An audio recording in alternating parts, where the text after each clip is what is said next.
এই বাচ্চাটা ঘর থেকে বের হচ্ছে, সাঈদ ইবনে উযাইর তাকায় দেখলেন তার যে যুদ্ধের সওয়ারিটা আছে সওয়ারিটা লাফাইতেছে। মুসলমান শোনো, সাঈদ ইবনে উযাইর চিন্তা করলেন যদি আমার যুদ্ধের এই সওয়ারিটা বাদল ছেড়ে আমার মেয়েটারে গিয়ে আক্রমণ করে, বাচ্চারে গিয়ে আক্রমণ করে, তিনি তিলাওয়াত বন্ধ করে দিয়েছে।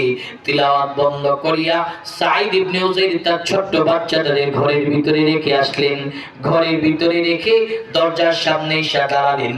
দরজার সামনে দাঁড়ায় সাঈদ ইবনে উযাইরের নজরটা একটু আকাশের দিকে পড়লেন। তাকায় দেখলেন পুরো আকাশটা মেঘাচ্ছন্ন হয়ে সাঈদ ইবনে উযাইরের বাড়ির দিকে আসতেছে। এই দৃশ্য দেখে আতঙ্কিত ভয় নিয়ে দৌড়ে আবার আপনার নবীর কাছে হাজির হয়ে গেল। আল্লাহর পয়গম্বরের কাছে হাজির হয়ে গেল, নবী আমার